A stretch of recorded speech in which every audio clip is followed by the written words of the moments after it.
Shalom Aleichem. Haleluya. Senang sekali pada pagi hari ini. Saudara percaya bahwa Bapa kita, Tuhan kita itu Tuhan yang baik dan senantiasa memperhatikan kita anak-anaknya. Haleluya. Jadi pujiannya bagi Bapa yang kemudian senantiasa memperhatikan kita semuanya. Mari kita awali firman Tuhan pada pagi hari ini. Saya mengajak saudara membuka firman Tuhan dalam Injil Matius pasalnya yang ke-11 ayat 29 terlebih dahulu. Matius pasal 11 ayat 29. Mohon maaf, ada yang baru pertama kali datang ibadah ikut bersama-sama dengan kami pada pagi hari ini. Tolong angkat tangannya tinggi. Puji Tuhan. 1, 2, ada lagi? Bisa bangkit berdiri yang baru datang. Pak, Ibu, terima kasih buat kehadirannya 3 orang. Mari yang ada di sekitarnya beri sambutan yang meriah buat mereka. Kasih salam. Ya, tepuk tangan buat Tuhan kita SKS. Terima kasih banyak buat kehadirannya bersama dengan kami di tempat ini. Kita awali terlebih dahulu dengan Matius pasal 11 ayatnya yang ke-29. Mari saya mengundang kalian anak-anak yang dikasih Tuhan untuk bangkit berdiri. Kita baca ayat ini secara bersama-sama. Matius pasalnya yang ke-11 ayatnya yang ke-29. Mari kita baca dengan suara yang cukup keras, biarlah firman itu terdengar dan firman itu ditangkap oleh telinga kita, masuk dalam hati kita, menjadi rema dalam kehidupan kita. Matius pasal 11 ayatnya yang ke-29. 1, 2, 3. Pikulah yang kupasang dan belajarlah padaku, karena aku lemah lembut dan rendah hati, dan jiwamu akan mendapat ketenangan. Katakan amin. Amin. Silakan dulu. Simpan dulu ayat ini, Matius pasal 11 ayat 29. Lalu saya akan menyampaikan hal seperti ini. Pernahkah dalam kehidupan saudara, kalau saudara sebagai orang tua, atau mungkin saudara mengantar keluargamu atau sanak saudaramu, ketika dia masih kecil untuk pertama kali masuk sekolah, entah itu masuk sekolah TK atau SD kelas 1, jadi murid baru, siswa baru. Saya ingat beberapa tahun yang lalu, saya ingat persis ketika saya mengantar anak sulung saya ini, yang Dimas ini, ketika umurnya belum 4 tahun, belum genap 4 tahun. Jadi saya masukkan ke TK, di TK yang di Jalan Kartini, TK Katolik. Saya ingat seragamnya itu bajunya putih, rompinya kuning, celananya kuning, dasinya kuning. Itu seragamnya di TK Katolik di sana. Saya pikir bahwa dia belum cukup 4 tahun umurnya. Saya pikir kemudian mungkin dia takut waktu datang ke sekolah. Tapi saya antar, saya jalan kaki dari Adi Cemak. Kalau di Sinatu itu dan Katolik itu tidak terlalu jauh, saya antar dia, saya gandeng, berjalan kaki. Lalu kemudian sampai di sekolah, saya kemudian ini sekolah mana? Lalu kemudian setelah kumpul teman-temannya banyak. Kemudian waktu mau masuk kelas, bunyi bel, bunyi, terus kemudian ibu gurunya bilang, ayo masuk. Anak saya ini, saya bangga sekali pada waktu itu. Dan sekarang kita tetap masih bangga pada dia. Dia bilang begini sama saya, umur 4 belum cukup 4 tahun, dia berkata begini, Pak, Papa pulang saja, biar saya sendirian di sini. Keren sekali. Dia bilang, Papa pulang saja, saya berani. Keren sekali. Saya senang, saya bangga, tapi dalam satu sisi sebagai orang tua juga masih khawatir, ini baru pertama kali masuk sekolah. Oke, saya pura-pura keluar dari sekolahnya, lalu kemudian saya agak jauh, dan kemudian waktu masuk, kayak kembali ke kelasnya lagi, ke sekolahnya lagi, saya intip dari luar. Dia bisa mengikuti. Setelah kemudian beberapa menit, baru saya pulang. Tidak semuanya orang itu punya keberanian, betul? Ada anak-anak yang baru pertama kali diantar sekolah, ya kan? Anak itu kemudian dia menangis, bukan malah senang. Bila kumpul dengan teman-temannya karena rasa takut, dia ada dalam suasana yang baru. Dia nangis, tidak mau masuk kelas. Temannya atau kemudian gurunya bujuk, dia tidak mau, dia terus pegangi. Kalau yang ngantar ayahnya, dia pegangi celananya ayahnya, atau kalau yang antar adalah mamanya, dia pegangi roknya mamanya. Tidak mau. Kalau sudah sebagai orang tua, apa yang sudah lakukan? Ketika anakmu takut untuk masuk kelas, karena itu adalah pertama kalinya dia masuk ke dalam kelas, dia mau ikut sekolah. Ada orang itu yang kemudian begini, malah ngantor sebagai orang tua, kamu ini tadi bilang mau sekolah, sampai di sini nangis. Itu kalau orang tua yang galak. Bahkan kemudian dicubit anak itu, masuk ke kelas. Awas kok, kalau kamu tidak mau masuk, nanti sampai di rumah, papa tidak belikan ini, atau mama tidak belikan itu. Itu kalau orang tuanya galak. Tapi ada orang tua itu yang baik. Orang tua itu yang lembut. orang tua itu penuh dengan kasih. Karena saya tidak tahu saudara masuk kriteria yang mana, yang galak atau yang lembut. Kalau orang tua yang baik, berbagailah kalau kalian punya orang tua yang baik, yang lembut, yang penuh dengan kasih. Ketika anakmu masih kecil dan kemudian dia mengalami ketakutan untuk kemudian dia masuk kelas untuk pertama kalinya, sebagai orang tua, tiba-tiba saudara akan membungkukkan badan saudara. Atau kalau dia kecil, saudara akan jongkok buat ada di samping anak itu. Lalu kau pegang pundaknya, atau kau pegang lengannya, kau pegang tangannya. Lalu kemudian berkata begini, coba kamu lihat. Itu loh teman-temanmu banyak. Ada yang badannya lebih kecil dari kamu. Lihat itu, yang sana itu. Coba lihat. Lihat, dia berani. Kamu lebih besar daripada dia. Dia kecil, kamu besar. Dia berani. Maka kamu udah berani. Ayo, kan kamu hebat. Kamu anaknya papa. Kamu anaknya mama. Ayo, kamu bisa. Jika dia bisa, kamu juga bisa. Begitu dia dipeluk di orang tuanya. Begitu dia didekap oleh ayah atau ibunya. Lalu kemudian muncul keberanian dalam dirinya. Lalu kemudian dia berkata begini, tidak apa-apa ya Pak, saya masuk. Tidak apa-apa. Banyak temanmu. Nanti papa juga akan lihat kamu. Lalu kemudian dia dengan berani, dia hapus air matanya, atau papanya usap air matanya, lalu kemudian dia masuk ke kelas. Kalau orang tuanya lembut, anak itu mendapatkan kekuatan. Kalau papanya lembut, papanya dengan penuh kasih, merangkul dia, mendampingi dia, lalu kemudian dia menjadi bangga terhadap dirinya, punya keberanian, dia masuk kelas. Simpan juga cerita ini. Sekarang mari kita buka firman Tuhan bersama-sama dalam Kejadian pasalnya yang ke-15, ayatnya yang pertama sampai dengan yang ke-6. Kejadian pasal 15 ayat pertama sampai dengan ke-6. Saya rindu bahwa saudara akan menyadari betapa hebatnya Tuhan, betapa penuh kasih setianya Tuhan terhadap kehidupan saudara dan saya sebagai anak-anaknya. Katakan amin. Katakan dengan saya, dia Bapa saya yang baik. Dia Bapa saya yang terbaik dalam hidup saya. Kejadian pasal yang ke-15, ayatnya yang pertama sampai dengan yang ke-6. Kemudian, datanglah firman Tuhan kepada Abram dalam suatu penglihatan. Janganlah takut, Abram. Akulah perisaimu. Upahmu akan sangat besar. Abram menjawab, ya Tuhan Allah, apakah yang akan engkau berikan kepadaku, karena aku akan meninggal dengan tidak mempunyai anak, dan yang akan mewarisi rumahku ialah Eliezer, orang Damsyik itu. Lalu lagi kata Abraham, engkau tidak memberikan kepadaku keturunan, sehingga seorang hambaku nanti menjadi ahli warisku. Tetapi datanglah firman Tuhan kepadanya demikian. Orang ini tidak akan menjadi ahli warismu, melainkan anak kandungmu. Dialah yang akan menjadi ahli warismu. Lalu Tuhan membawa Abram keluar serta berfirman, coba lihat ke langit. Hitunglah bintang-bintang jika engkau dapat menghitungnya. Maka firman-Nya kepadanya, demikianlah banyaknya nanti keturunanmu.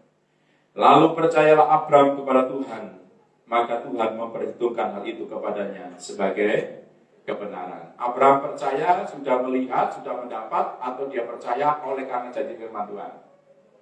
Dia belum melihat anaknya, dia belum melihat keturunannya, tapi dia percaya kepada Tuhan, seperti pujian yang kita naikkan tadi. Saya ingin mengajak saudara sama-sama belajar pada Kejadian pasal 15 ini. Ini adalah suatu peristiwa ketika Tuhan menampakkan diri kepada Abram dalam suatu penglihatan. Tuhan datang kepada Abraham pada waktu itu. Bagus sekali, keren sekali, bahwa Tuhan itu adalah Tuhan yang bisa datang menjumpai umatnya. Katakan amin. Dan sampai dengan saat ini pun, Tuhan juga bisa datang, mau datang untuk menemui saudara dan saya di tempat ini. Katakan amin. Tuhan datang kepada Abraham, lalu firman-Nya pertama-tama dikatakan begini, janganlah takut Abraham. Kalau ada kalimat janganlah takut, itu mengindikasikan bahwa Abraham sedang mengalami rasa takut. Masa kemudian nggak ada sesuatu, tiba-tiba Tuhan berkata, jangan takut. Loh, jangan takut karena apa? Kan nggak ada alasannya. Kan? Makanya ketika Tuhan berfirman pertama kali dia berjumpa dengan Abraham dalam penglihatan, dia berkata, janganlah takut Abraham. Ini mengindikasikan bahwa Abraham pada waktu itu sedang mengalami suasana situasi, dia mengalami yang namanya dicekam oleh rasa ketakutan. Lalu pertanyaannya, dia menjadi takut karena apa? Nah, kok tiba-tiba Tuhan datang, Tuhan dalam penglihatan, Tuhan berfirman, janganlah takut Abraham. Nah, kalau saya perhatikan dengan baik, saya baca dulu dalam terjemahan yang lainnya, dalam ILT-nya, supaya kita bisa nyambung. Ayat pertama dari Kejadian 15, ayat yang pertama ini, dari terjemahan ILT dikatakan gini, sesudah hal-hal itu. Jadi pengawal kalimatnya dikatakan sesudah hal-hal itu. Kalau di terjemahan bahasa Indonesia biasa, kemudian dikatakan begini, kemudian datanglah firman Tuhan. Tapi ILT menjelaskan sesudah hal-hal itu. Jadi ada sesuatu yang melatar belakangi kejadian pasal 15 ini, yaitu hal-hal yang terjadi sebelumnya. Karena dikatakan sesudah hal-hal itu.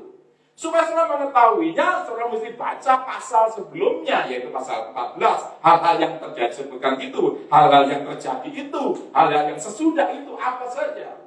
Ternyata kalau saudara membaca kejadian pasal 14, saudara menemui bahwa kemudian Abraham baru saja menang perang. Ketika kemudian anak keponakannya itu ditawan oleh Kedorlaomer, jadi dari empat kerajaan Kedorlaomer dengan 3 sekutunya, jadi ada 4 kerajaan itu melawan 5 kerajaan yang ada di Sodom dan Gomora. Kerajaan Sodom dan Gomora dengan 5 kerajaan itu kalah. Lalu kemudian ditawan oleh Kedorlaomer. Ketika Abraham mendengar itu, Abraham kemudian mengerahkan 318, perhatikan ini, 318 orang-orang pilihannya untuk kemudian menyerang Kedorlaomer. Bayangin, 4 persekutuan kerajaan pada waktu itu, Abraham cuma mengerahkan 318 orang, yang 318 ini menang melawan Kedorlaomer pada waktu itu. Singkat cerita, kemudian dibebaskan Lot dan kemudian dia pulang. Perhatikan ini, hanya dengan 318, kemudian Abraham dengan orang-orang pilihannya bisa mengalahkan raja-raja pada waktu itu. Bandingkan hanya kaum Abraham bisa mengalahkan 4 kerajaan pada waktu itu. Saya percaya di sana ada campur tangan Tuhan. Lihat di sini, perhatikan dengan baik. Kita bersama dengan Tuhan bukan soal jumlah.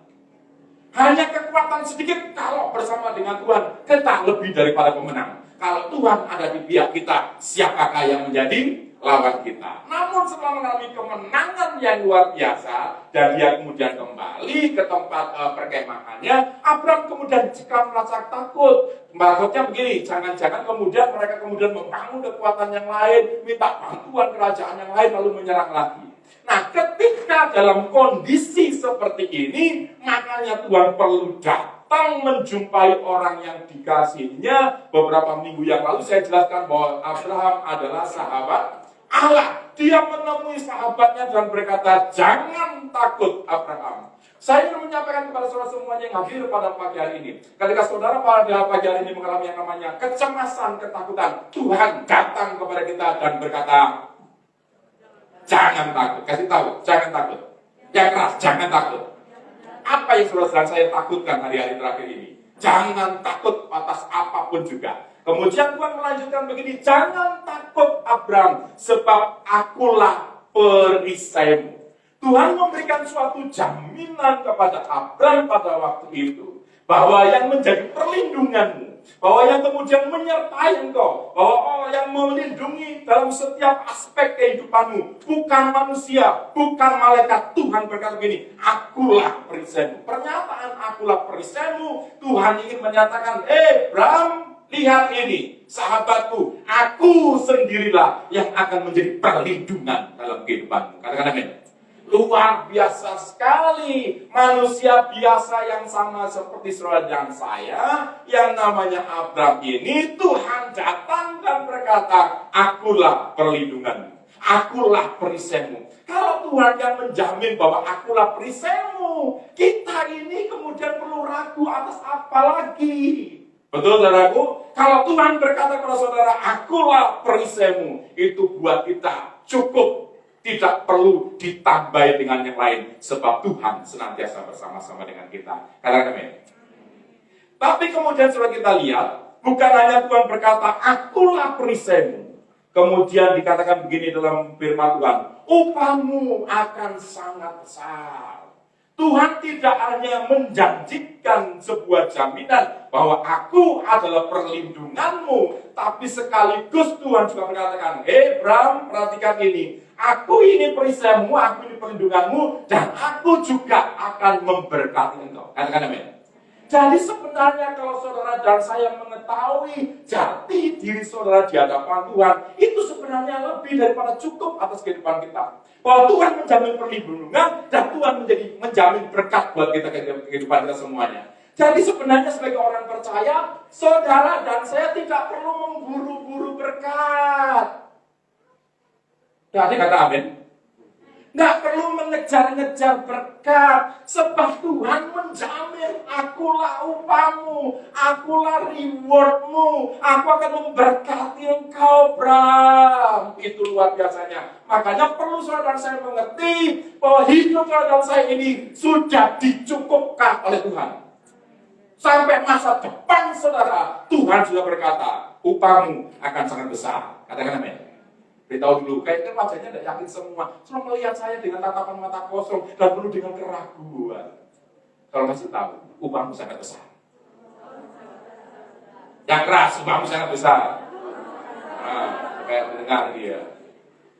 Kalau ada orang yang takut, orang yang ragu, orang yang selalu minta-minta, itu menunjukkan bahwa kamu tidak mempercayai bahwa Tuhan yang besar dan sanggup mencukupkan kehidupan saudara.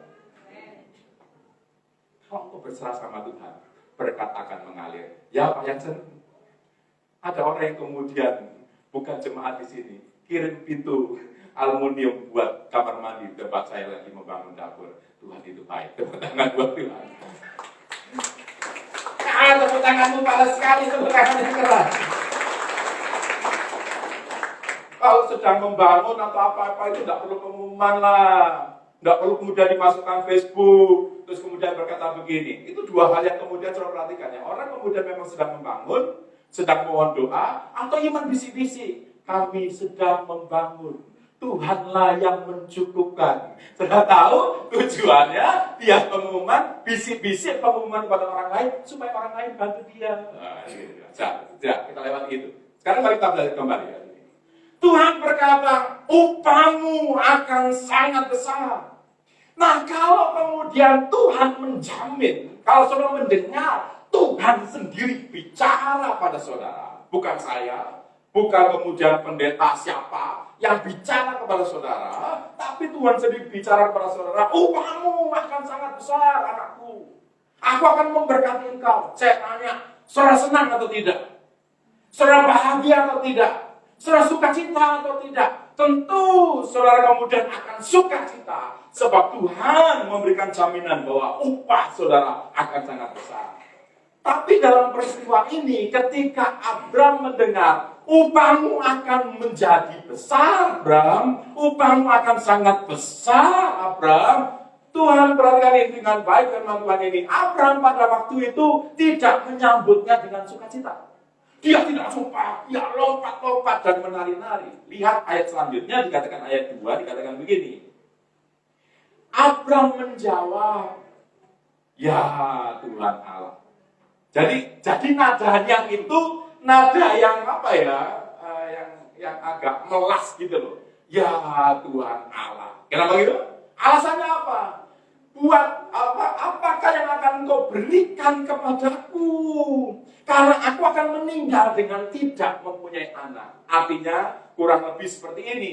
Buat apa kau memberkati aku berlimpah-limpah Tuhan? Buat apa kau memberikan upah yang sangat besar dalam kehidupanku? Sebab aku ini akan mati dengan tidak punya anak. Artinya aku ini tidak punya anak dan tidak punya ahli waris. Nanti upah yang kau berikan padaku itu tidak ada yang menerimanya, anakku. Sebab aku tidak punya anak. Nanti yang menerimanya kemudian dijelaskan, Eliezer hambaku. Kan percuma saja Tuhan berkatmu. Sebab aku tidak punya anak. Ini pernyataannya ini agak kemudian, sebenarnya saudara kemudian ini agak sedih sekali. Sebab dikatakan begini, sebab karena aku akan meninggal dengan tidak mempunyai anak. Meninggal dengan tidak mempunyai anak. Bahasa aslinya ditulis dengan kata ariri. A-R-I-R-I, ariri. Arti ariri itu seperti ini kurang lebih. Bahwa aku ini meninggal dengan seperti orang terkutuk karena tidak punya anak. Jadi penjelasan kata ariri itu terkutuk karena tidak mempunyai anak. Artinya begini, buat apa berkat berlimpah-limpah? Buat apa harta benda yang banyak? Sebab aku tidak punya keturunan. Aku dalam posisi ariri yang seperti orang terkutuk tidak mempunyai anak. Itulah yang kemudian sebenarnya Abraham sampaikan pada waktu itu kepada Tuhan. Ketika Tuhan berjanji, upahmu akan sangat besar, Abraham. Tapi Abraham tidak menyambutnya dengan sukacita. Namun berkata begini, buat apa Tuhan upah yang sangat banyak? Sebab aku tidak mempunyai ahli waris. Sebab aku tidak mempunyai anak. Jadi pada waktu itu Abraham sedang sedih. Sekalipun firman Tuhan datang kepadanya, ada janji tentang berkat. Kira-kira menurut saudara Tuhan marah atau tidak? Tuhan tidak marah. Inilah hebatnya Tuhan saudara dan Tuhan saya. Kalau punya hubungan kedekatan antara Tuhan dengan Abraham sebagai sohib, sebagai orang yang dikasihinya, sebagai sahabatnya. Saya tadi mencontohkan kepada saudara tentang anak yang baru pertama kali masuk sekolah. Ada papa atau mama yang galak tadi, yang jahat. Anaknya nangis, tidak mau masuk kelas, malah dimarahi, malah dicubit. Saya tanya, semakin dimarahi, semakin dicubit, semakin nangis atau masuk kelas?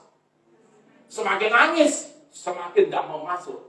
Tapi justru dengan kelembutan orang tuanya tadi, ayahnya yang kemudian duduk jongkok merendahkan diri di samping anaknya dan memeluknya dan memberikan kata-kata kekuatan. Saya tanya, anaknya tetap takut atau kemudian anaknya masuk ke kelas?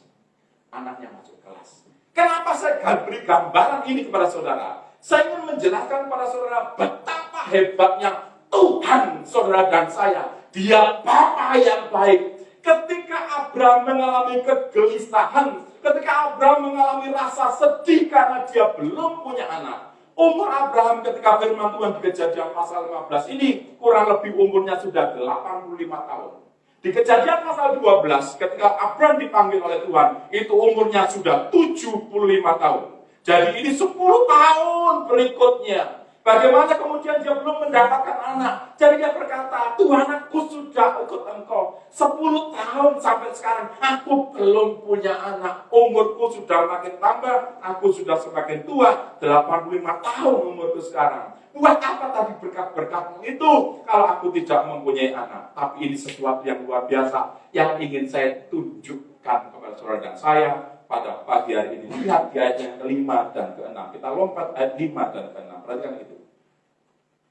Tadi awalnya disebutkan Tuhan datang dalam penglihatan. Lalu ayat 5 dikatakan begini.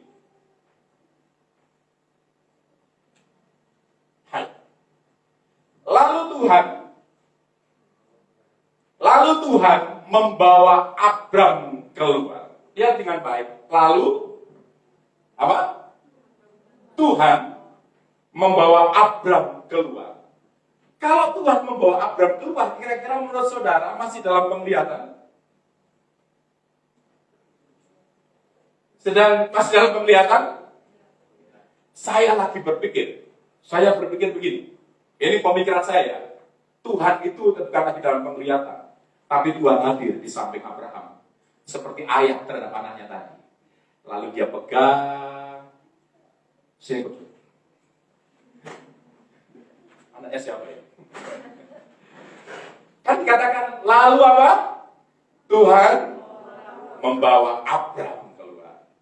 Saya sedang memikirkan, saya pakai imajinasi saya, bahwa kemudian Tuhan, dia menggandeng Abraham untuk keluar dari dalam kemahnya. Gak usah senyum-senyum. Dia bawa keluar. Mengerti sampai di sini? Mengerti mas sampai ya? Seperti tadi, yang bapak dia antar anaknya tadi. Dia bukan marahi anaknya, Tapi dia peluk anaknya. Dia tepuk-tepuk anaknya. Jangan takut. Kalau dia yang kecil saja berani, masakan kamu seperti berani. Ya, makasih. Mengerti mas saya sampai di sini? Lihat betapa hebatnya Tuhan yang saudara dan saya sembah. Tuhan tidak pernah meninggalkan kita. Katakan amin. Yang ada seringkali kita meninggalkan Tuhan. Tidak pernah orang tua meninggalkan anak-anaknya. Yang ada adalah lihat, saya bangga dengan Tuhan saya.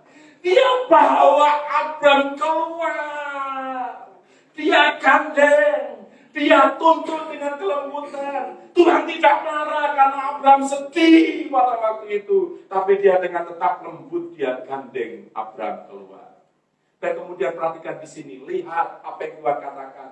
Ketika tadi Abram dalam kondisi sepertinya murung gelisah, kalau gundah gulana hatinya, Tuhan berkata begini, coba lihat ke langit.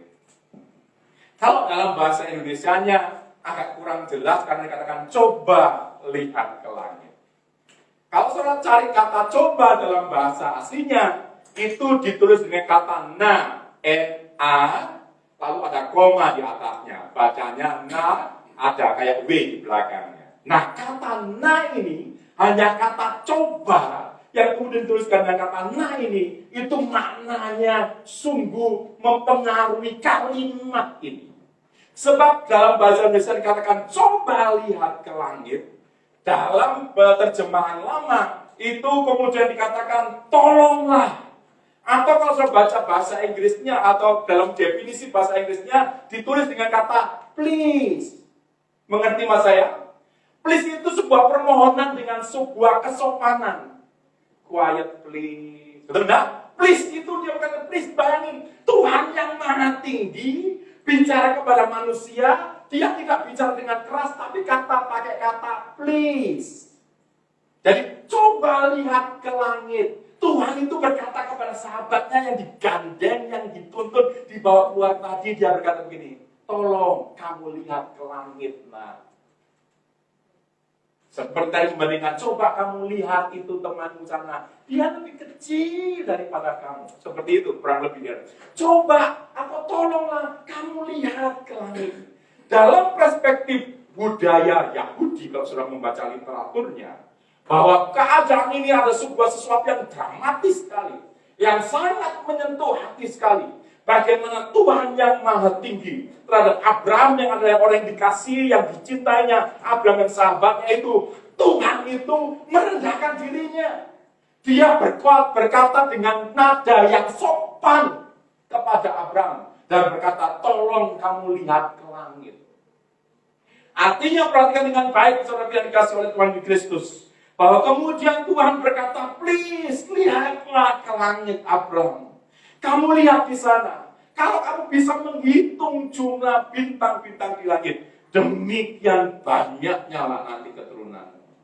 Tuhan merendahkan dirinya, menjadi sejajar dengan Abraham karena dia sahabatnya. Bukan berarti Tuhan kehilangan kemuliaannya, tidak.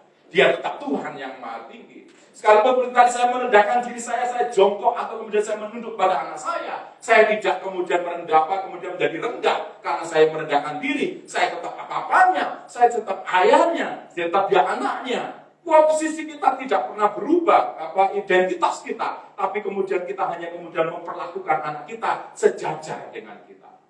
Kalau saudara berkatanya kepada anak saudara dengan posisi di atas dan menunduk-tunduk, anakmu jadi takut. Tapi kalau kamu sejajar dengan anakmu dan memeluknya, anakmu kemudian merasa kemudian ada kekuatan di dalamnya. Nah seperti ini, Tuhan itu mensejajarkan dirinya kepada Abraham dan memberikan kata-kata kekuatan, kata-kata penghiburan. Coba kamu lihat ke langit. Hitung bintang-bintang di langit, Abraham. Demikianlah banyaknya keturunanmu. Ketika Abraham mendengar ini, ketika Abraham menyimak apa yang disampaikan firman Tuhan, sampai Tuhan itu merendahkan dirinya. Lalu ayat 6 dikatakan begini, lalu percayalah Abraham pada waktu itu. Lalu percayalah Abraham kepada Tuhan, maka Tuhan memperhitungkan itu kebenaran sebagai kebenaran. Dengan kata-kata lembut. dengan sesuatu yang sopan yang Tuhan sampaikan, Abraham mempercayainya. Ada amin? Lihat ini. Sisi kelembutan Tuhan, sisi kasih daripada Tuhan kita, yang kemudian begitu menunjukkan pada kita bahwa Tuhan itu ternyata Tuhan yang saudara dan saya sembah itu adalah Tuhan yang lembut dan penuh dengan kerendahan hati. Masih ingat Matius 11 ayat 29 tadi? Belajarlah padaku karena aku lemah lembut dan rendah hati. Luar biasa Tuhan kita. Bisa katakan amin? Wow. Kalau saudara mungkin saat ini sedang gelisah, dia akan dengan lembut datang menjumpai saudara. Kalau mungkin kau lagi kurang iman sekalipun, engkau menipis imanmu, engkau hampir-hampir tidak percaya kepada Tuhan, tolong dengar anak-anakku. Tuhan akan datang kepadamu. Dan dia akan memberi kekuatan, memberikan penghiburan dalam kehidupan. Sama seperti Tuhan datang kepada Abraham dan berkata, jangan takut. Akulah perisaimu. Upahmu akan sangat besar. Demikian juga terjadi atas kehidupan kita yang datang pada pagi hari ini. Haleluya. Coba saya akan membandingkan dengan ayat yang lain untuk menunjukkan kepada saudara bahwa Tuhan yang saudara dan saya sembah itu adalah Tuhan yang luar biasa, yang Tuhan yang rendah hati. Baca dengan saya dalam kitab Mazmur pasalnya 113. Mazmur 113. Saya mulai ayat yang keempat. Kalau saudara nanti di rumah punya waktu, baca seluruh ayat ini, hanya 9 ayat. Mazmur 113 ayat 4 sampai dengan ke-6. Saya ingin menunjukkan sebagai perbandingan apa yang Tuhan lakukan terhadap Abraham dengan kelembutannya. Dia memberikan penghiburan, dia memberikan kekuatan, dia menjamin keamanan, menjamin perlindungan, dan menjamin berkat buat Abraham. Dengan lembut sebagai seorang bapa yang sayang kepada anaknya. Saya ingin tunjukkan di ayat yang lain bagaimana Tuhan yang saudara sembah adalah Tuhan yang penuh dengan kelembutan dan kerendahan hati. Mazmur 113 ayat 4 sampai dengan 6 dikatakan begini. Tuhan tinggi mengatasi segala bangsa, kemuliaannya mengatasi langit. Lihat, Tuhan yang kita sembah adalah Tuhan yang tinggi mengatasi segala bangsa. Tidak ada Tuhan yang ada di muka bumi ini dan di mana saja yang sama seperti Tuhan kita, yang Tuhan Maha Tinggi itu dan penuh kemuliaan. Lalu ayat 5 dikatakan begini, siapakah seperti Tuhan Allah kita yang diam di tempat yang tinggi? Perhatikan dengan baik. Kita tahu tempat bersemayamnya Tuhan kita, tempat bertahtanya Tuhan kita disebutkan Allah yang diam di tempat yang tinggi, Tuhan yang diam di surga. Katakan amin. Saya nggak tahu dengan Tuhan yang lainnya di mana mereka berada, tapi Tuhan yang saudara dan saya sembah dengan jelas dikatakan di tempat yang tinggi, sebuah istilah yang menggantikan tentang surga, bahwa Tuhan ada di sana. Lihat ayat yang ke-6, perhatikan dengan baik, bahwa Tuhan kita Tuhan yang maha tinggi. Lihat kalimatnya, Tuhan yang maha tinggi, selain Tuhan yang maha tinggi, tapi apa? Yang merendahkan diri untuk apa? Melihat ke langit dan ke bumi. Perhatikan ini dengan baik. Kita percaya bahwa Tuhan kita Tuhan yang maha kuasa, Tuhan yang maha tinggi, Tuhan yang ajaib, Tuhan yang luar biasa, Tuhan yang bersemayam di surga sana, di tempat yang tinggi. Tapi perhatikan di ayat ke-6, Tuhan itu bukan hanya kemudian ada di sana, tapi Tuhan itu juga dikatakan disebutkan situ, Tuhan yang merendahkan diri untuk melihat ke langit dan ke bumi. Artinya Tuhan yang juga merendahkan diri untuk melihat ke bumi, memperhatikan umat manusia, memperhatikan umat kesayangannya, memperhatikan saudara dan saya. Dengan jelas dari ayat bacaan ini, kita mengetahui bahwa Tuhan kita adalah Tuhan yang rendah hati. Katakan amin. Kan ada kata merendahkan diri. Tuhan yang sifatnya adalah Tuhan yang rendah hati. Sekalipun dia yang punya kemuliaan, dia punya seluruh alam semesta, dia pencipta langit dan bumi, dia penuh dengan kemuliaan, tapi dalam dirinya selalu rendah hati. Bertolak belakang dengan sifat iblis. Iblis itu selalu ingin meninggikan, Tuhan merendahkan diri, iblis meninggikan diri alias sombong. Jadi perhatikan dengan baik. Kalau saudara dan saya juga punya karakter merendahkan diri, karakter saudara dan saya adalah karakter rendah hati, itu menunjukkan sifat Bapamu yang di surga, yang merendah hati, yang merendahkan diri. Tapi kalau saudara dan saya suka meninggikan diri, itu bukan sifat Bapamu yang sejati. Tapi itu sifat, ya dulu kita nanya, suka meninggikan diri atau tidak? Suka menonjolkan diri, suka kemudian pamer. Hati-hati. Hanya dua saja. Kalau kau bukan anak Bapamu yang di surga, kamu anaknya.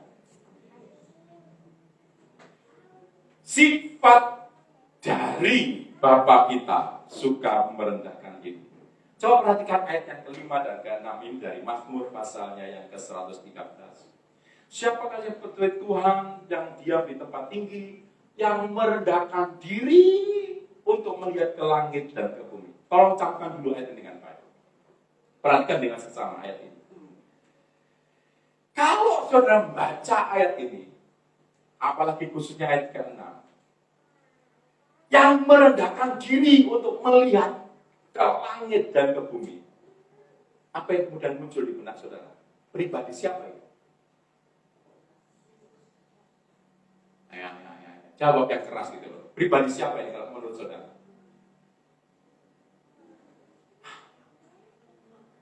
Ya ini clue-nya. Yang merendahkan diri. Kata clue-nya. Yang merendahkan diri. Itu pribadi siapa? Ya, Yesus Kristus. Saudara masih ingat dikatakan ini kalau di dalam Mazmur 113 ayat 6 ini. Yang merendahkan diri untuk melihat ke langit dan ke bumi. Kalau kemudian lebih mudahnya merendahkan diri untuk melihat ke bumi.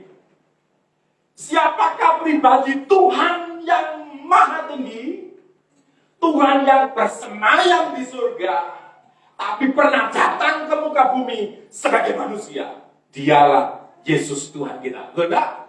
Jadi rupanya Mazmur 113 ini kalau sudah baca dengan seksama. Ini sebuah nubuatan sebenarnya. Menunjukkan peristiwa Yesus mengosongkan dirinya di perjanjian baru. Saya coba menjelaskan tentang kenosis. Ayolah baca bersama-sama. Filipi pasal 2. Supaya jelas. Filipi pasal 2. Ayatnya yang kelima sampai dengan yang ketujuh. Filipi pasal 2 ayat 5 sampai 7. Wow, luar biasa sekali kalau saudara suka belajar firman Tuhan. Kalau saudara dan saya adalah orang-orang yang tekun baca kitab suci, saudara akan menemukan kesinambungan sebuah kisah. Kita pikir selama ini bicara tentang mengosongkan diri, merendahkan dirinya Yesus itu hanya Filipi pasal 2 ini saja. Tapi ternyata di perjanjian lama, di kitab Mazmur, melalui Raja Daud sudah ada nubuatan tentang peristiwa Yesus sebagai Tuhan yang maha tinggi. Dia mengosongkan dirinya untuk datang ke muka bumi ini. Filipi pasal 2 ayatnya yang kelima sampai dengan 7. Perhatikan ini. Hendaklah kamu dalam hidupmu bersama, dalam kumpulan komunitas orang-orang percaya, menaruh pikiran dan perasaan yang terdapat juga dalam Kristus Yesus. Jadi pikiran, perasaan yang ada dalam hidup saudara adalah pikiran dan perasaan yang ada dalam sama seperti pada diri Yesus. Yaitu apa? Yang walaupun dalam rupa Allah, yang maha tinggi tadi, tidak menganggap kesetaraan dengan Allah itu sebagai milik yang harus dipertahankan. Melainkan apa? telah mengosongkan dirinya sendiri dan mengambil rupa seorang hamba dan menjadi sama dengan manusia. Mazmur 113 ayat 6 yang merendahkan diri untuk melihat ke langit dan melihat ke bumi. Filipi pasal 2 ayat yang ke-7, melainkan telah mengosongkan dirinya. Sama enggak mengosongkan dirinya dan merendahkan dirinya? Sama enggak? Sama. Dia meninggalkan atribut kealahannya dan turun ke bumi menjadi sama dengan manusia untuk melihat secara langsung manusia. Dialah yang kemudian melihat manusia dan dia menjadi penghubung untuk melihat ke atas kepada Bapaknya, melihat ke langit kepada Bapaknya sebagai perantara, sebagai juru syafaat untuk umat manusia, sebagai imam yang menjembatani antara pihak Tuhan dan pihak manusia. Yesus datang ke muka bumi ini. Dan Yesus datang dalam muka bumi ini selalu juga dengan kelembutan dalam pelayanannya. Betul tidak? Perhatikan ini loh, lembut bukan berarti tidak ada ketegasan di dalamnya. Dia selalu lembut. Yesus selalu bergaul dengan orang-orang berdosa. Yesus kemudian memenangkan orang-orang pemungut cukai, orang-orang yang kemudian dibuang oleh dunia ini. Dia merendahkan dirinya untuk datang melayani mereka. Masih ingat firman Tuhan yang dikatakan begini, Anak manusia datang bukan untuk dilayani, tetapi untuk melayani. Yesus melayani setiap orang dan tidak pernah membedakan satu dengan yang lainnya. Orang berdosa, perempuan berzina, orang-orang yang kemudian mengalami sakit penyakit dan ditolak oleh dunia ini, dengan lembut Yesus melayani dan merangkul mereka satu lepas satu. Inilah hebatnya Tuhan kita. Dia bukan Tuhan yang pilih-pilih, bukan Tuhan yang kemudian membandingkan satu dengan yang lainnya, menganaktirikan yang ini, dan kemudian hanya memperhatikan yang kaya, yang hebat saja. Bagi Tuhan semua sama, dan dilayani dengan cara penuh kelembutan terhadap mereka semuanya. Makanya dalam pelayanan saudara dan saya, perhatikan ini. Layani Tuhan dengan sungguh-sungguh, dan hati yang penuh dengan kelembutan, dengan kerendahan hati, yang sama seperti Yesus Tuhan kita. Yesus datang untuk melayani. Seharusnya saudara dan saya juga di tempat ini. Saudara hadir, saudara lahir di muka bumi ini, saudara datang di bumi ini juga untuk melayani. Katakan amin. Kalau ada jemaat suka dilayani terus, saya bingung. Sampai sudah punya anak cucu, sudah tua, ingin dilayani terus. Harusnya ambil inisiatif. Saya bukan lagi dilayani, tapi saya harus melayani. Kasih tahu ke caranya, jangan dilayani terus ya. Harus melayani loh. Umur saja tua, tapi sifat kayak anak-anak, mau dilayani, mau diperhatikan. Sudah waktunya melayani, sudah waktunya mengajar, tapi masih mau diajar terus. Patek toh. Haleluya. Tuhan kita baik, amin. Kristus mengosongkan dirinya. Mazmur 113 tadi mengatakan dia merendahkan dirinya. Tujuan merendahkan diri, mari kita lihat kembali ke Mazmur pasal 113 tadi. Lihat ayat yang ke-7. Mazmur 113. Mazmur 113 ayat 7. Coba bisa baca selanjutnya. Ia menegakkan orang yang hina dari dalam debu dan mengangkat orang yang miskin dari dalam lumpur. Baca seterusnya bisa. Tadi kan kehadiran Yesus yang merendahkan diri, Tuhan yang lembut, Tuhan yang rendah hati, dia datang dengan tujuan menegakkan orang yang hina dari dalam debu dan mengangkat orang yang miskin dari dalam lumpur. Menunjukkan pelayanan Yesus sebagai Tuhan yang luar biasa. Dia akan menegakkan orang-orang yang tidak berpengharapan, memulihkan orang-orang yang hina menurut ukuran dunia ini. Banyak di antara kita yang mungkin sampai dengan saat ini, perhatikan dengan baik, engkau merasa dirimu tidak berharga, engkau merasa dirimu tidak berarti. Engkau datang hari ini di tempat ini, tapi dalam hatimu masih engkau merasa tidak berharga, padahal engkau sangat berharga di hadapan Tuhan. Engkau merasa hina, kenapa engkau ada di dunia ini? Engkau merasa hina karena engkau miskin. Engkau merasa hina karena engkau tidak kaya. Engkau tidak cantik. Engkau tidak hebat. Kuliahmu pas-pasan. Nilainya D terus atau C. Wah, nggak pernah B. Orang lain dipuji, tapi engkau merasa terhina. Saya beritahu pada saudara semuanya, kalau Yesus datang dalam kehidupanmu, Yesus akan memulihkan keadaanmu. Akan menegakkan saudara. Hei, orang-orang yang merasa terhina sampai dengan saat ini, perhatikan, Tuhan tidak memandang saudara hina. Dia turun melayani kita. Dia datang, dia memeluk kita. Dia dengan lembut, dia akan bicara kepada kita untuk memberikan kekuatan dan janji. Dia akan menolong, menegakkan, memberkati kehidupan kita semuanya. Saudara akan diangkat oleh Tuhan. Saudara akan dipulihkan hidupmu oleh Tuhan. Katakan amin. Tapi ada satu syarat yang saudara dan saya perhatikan. Supaya Tuhan yang lemah lembut, rendah hati itu turun untuk menolong saudara. Perhatikan ini.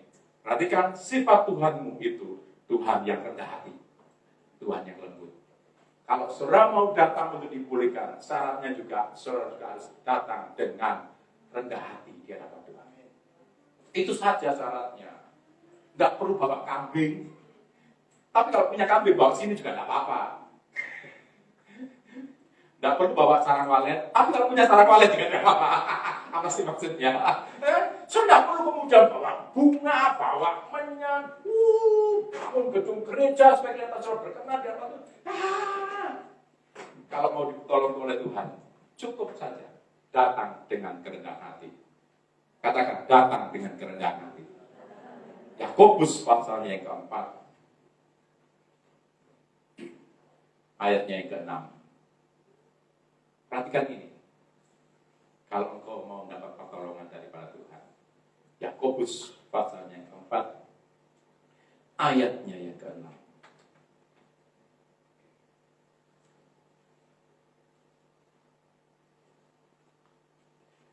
Tetapi kasih karunia yang dianugerahkan kepada kita, kasih karunia yang dianugerahkan kepada kita lebih besar daripada itu.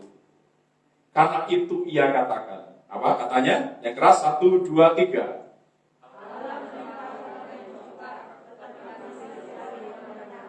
Allah menentang orang yang congkak, tetapi mengasihani orang yang rendah hati. Kalau selama dapat pertolongan, dapat pemulihan, ditegakkan, diangkat oleh Tuhan, jangan datang dengan kesombongan. Karena firman Tuhan katakan Allah menentang orang yang congkak. Terjemahan yang lain, Tuhan melawan orang yang sombong, orang yang congkak. Tuhan itu benci dengan yang namanya kesombongan. Katakan amin. Hal yang tidak disukai oleh Tuhan itu, kalau ada kecongkakan, ada kesombongan, masih ada dalam diri manusia. Orang kita ini ciptaan Tuhan, kok berani-beraninya sombong di hadapan Tuhan, sombong di hadapan sesama. Tuhan katakan, Tuhan menentang orang yang congkak. Tetapi, ini yang bertolak belakang. Tetapi apa? Yang keras tetapi, mengasihani orang yang rendah hati. Kalau saudara dan saya mau ditolong oleh Tuhan, mendapatkan kasih karunia daripada Tuhan, saudara datang dengan rendah hati. Kata bahasa Indonesianya pakai kata mengasihani. Terjemahan lama pakai kata menganugerahkan, diberi anugerah. Tadi kan ini artinya begini. Tetapi Tuhan memberikan anugerah kepada orang-orang yang rendah hati. Atau coba kalau saya bandingkan dengan King James. King James katakan begini. Versi King James-nya dikatakan begini. Give grace unto the humble. Jadi Tuhan itu give grace. Kalau bahasa Indonesia memberi, mengasihani tadi. Bahasa Inggrisnya, kalau saya baca juga bacaan yang lainnya, itu jelas sekali. Kalau saya juga baca dalam bahasa Yunaninya, bahasa aslinya, itu kata charis. Atau yang bahasa Yunaninya charis, bahasa Inggrisnya menjadi grace. Jadi itu anugerah. Jadi ternyata Tuhan itu benci kepada orang-orang yang congkak, orang-orang yang sombong, tapi Tuhan selalu memberikan grace-nya, memberikan karisnya, memberikan kasih karunia-Nya untuk orang-orang yang rendah hati. Sebab Dia Tuhan yang rendah hati, Tuhan yang lembut. Dia suka bergaul dan memberkati, memberikan anugerah hanya kepada orang-orang yang rendah hati. Pak, Bu, tolong dengar ini dengan baik sebelum saya mengakhiri apa yang saya sampaikan pada pagi hari ini. Jika aku membutuhkan kasih karunia daripada Tuhan, cuma satu, rendahkan dirimu di hadapan Tuhan. Tuhan akan segera menolongmu. Tuhan akan segera datang menggandengmu, membawamu keluar, memberkati engkau, memeluk engkau, dan memulihkan keadaanmu. Amin. Tuhan Yesus memberkati kita semua. Mari main musik. Kita naikkan pujian sungguh besar.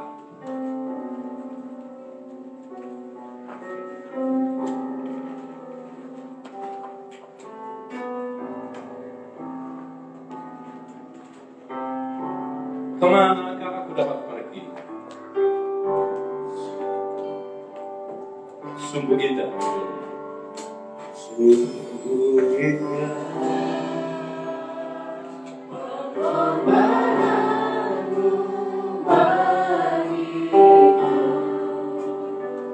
Terlalu dalam untuk dimengerti.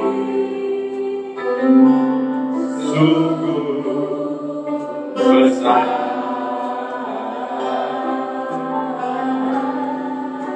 Sungguh indah.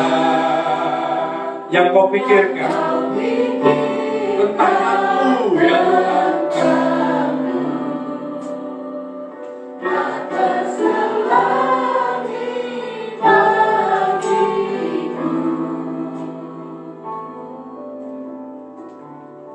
Sungguh indah.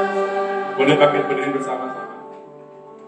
Tolong lihat ke depan sebelum kita naikkan pujian ini bersama-sama lagi. Coba bayangkan seperti anak kecil yang diantar papanya tadi, yang dipeluk papanya. Coba bayangkan seperti Abraham yang digandeng sama Tuhan untuk keluar, dipegang tangannya erat-erat. Lalu dia berkata kepada Abraham, coba nak, lihat kau ke langit. Saya ingin pada pagi hari ini kau merasakan kedekatanmu dengan Bapamu yang di surga. Bukan perasaan saja ya, tapi sudah menyadari Bapamu sedang menggandengmu, atau Bapamu sedang memeluk engkau dan berkata, coba lihat. Amin. Dari awal.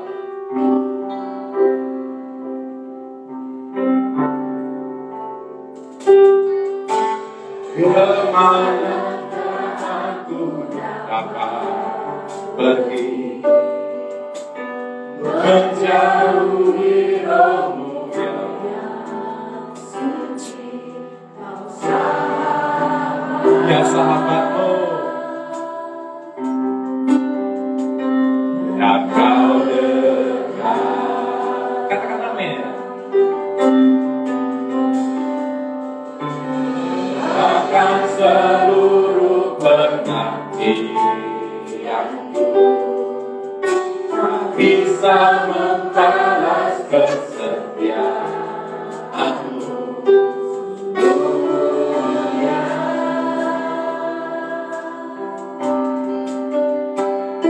Yang berharga,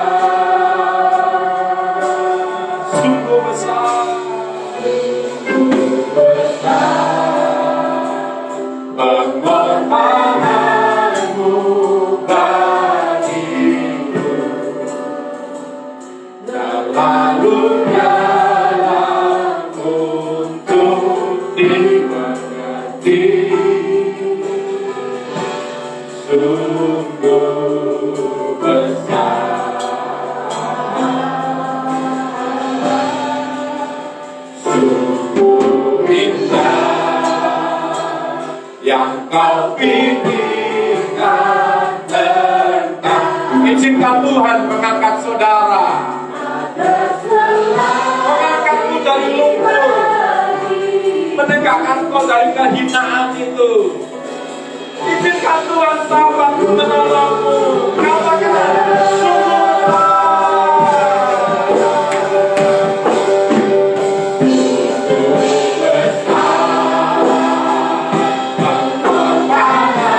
Yesus merendahkan dirinya turun dari surga, datang ke dunia menjadi saudara yang saya.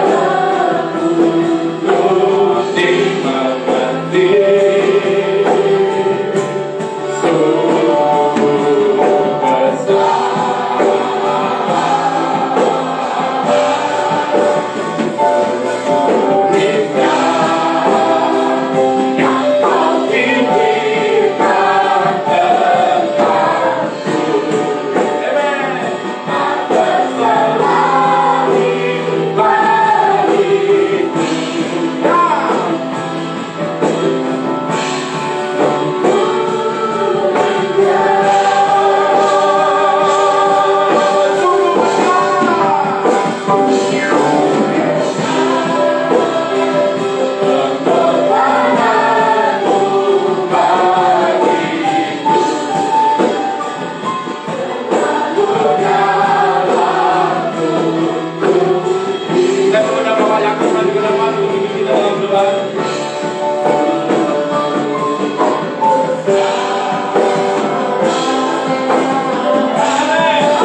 Haleluya.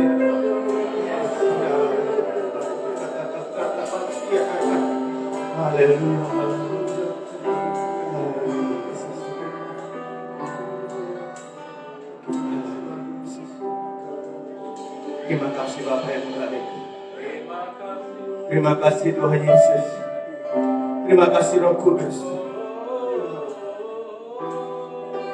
untuk lawatan-Mu saat ini. Kami sungguh bersyukur boleh ada di hadapan hadirat-Mu Bapa. Kami boleh merenungkan kebenaran firman. Kami boleh dijamah oleh kebenaran firman-Mu Bapa. Ampuni kami Bapa, kalau kami membayangkan Engkau sebagai Tuhan yang sangat jauh. Ampuni kami Bapa, kalau kami membayangkan Engkau adalah Tuhan yang sangat jauh di atas, tidak terjangkau oleh kami. Di hari ini Bapa, kami dijamah oleh kebenaran firman. Engkau Allah yang bertahta di atas tempat yang maha tinggi, namun hadir di tempat yang maha rendah dalam kehidupan. Sebab itu Bapa yang baik, begitu simpelnya untuk menghadap hadirat-Mu, begitu simpelnya untuk menghadirkan Engkau dalam hidup kami. Sebab itu kami mohon, kuduskan kami, sucikan kami. Basuh kami dengan kuasa darah Kristus Yesus Tuhan, agar kami boleh mengerti, agar kami boleh layak di hadapan hadirat-Mu. Memiliki hati yang rendah adalah cara yang sangat baik untuk datang ke hadapan hadirat. Ampuni kami Bapa, kalau kami seringkali menyombongkan diri di hadapan hadirat-Mu. Ampuni kami Bapa, kalau kami seringkali merasa mampu, merasa kuat dengan kekuatan kami. Terima kasih Bapa yang baik. Ampuni kami kalau kami seringkali putus asa. Ampuni kami kalau kami sering khawatir, sering takut dalam kehidupan kami Bapa. Padahal janji kebenaran firman-Mu, datanglah kepadaku dan belajarlah. Sebab aku lemah lembut dan rendah. Taruh Roh-Mu dalam kehidupan kami Bapa, agar kami dapat memiliki roh kerendahan hati, agar kami dapat senantiasa datang di hadapan hadirat-Mu, datang menghampiri tahta-Mu yang kudus, dan kami boleh dibelai oleh tangan kasih-Mu. Amin. Terima kasih Bapa yang baik. Terima kasih Tuhan Yesus. Terima kasih Roh Kudus untuk kehadiran-Mu pada saat ini. Kami percaya tidak ada satupun yang terlewatkan oleh lawatan-Mu pada pagi hari ini. Kami akan kembali ke rumah kami masing-masing dengan penuh damai sejahtera, dengan kekuatan yang full dalam kehidupan kami untuk menghadapi hari-hari yang sulit. Kami punya Bapa, kami punya Tuhan yang sanggup melakukan segala perkara dalam hidup. Kami tidak perlu takut, kami tidak perlu khawatir, sebab Engkau Allah yang kami sembah, Allah yang dahsyat, Allah yang luar biasa, Allah yang senantiasa hadir dalam setiap kehidupan kami. Ajar kami Bapa untuk senantiasa bersyukur di hadapan Dia. Ajar kami Bapa untuk senantiasa menghampiri tahta-Mu yang kudus. Urapi hamba-Mu, mengembalikan pengurapan yang dahsyat yang sudah menyampaikan kebenaran firman-Mu. Pakai terus lebih dahsyat lagi untuk membawa kami lebih dekat kepada-Mu, untuk memenangkan banyak jiwa di hadapan hadirat-Mu. Setiap kami yang hadir Bapa memiliki roh yang takut dan hormat kepada-Mu, memiliki roh kerendahan hati, sehingga kami layak menghampiri tahta-Mu yang kudus. Ampuni kami Bapa, kuduskan kami, sucikan kami. Kami bersyukur atas kebenaran firman-Mu. Hanya di dalam nama Tuhan Yesus, kekasih jiwa kami yang hidup. Haleluya.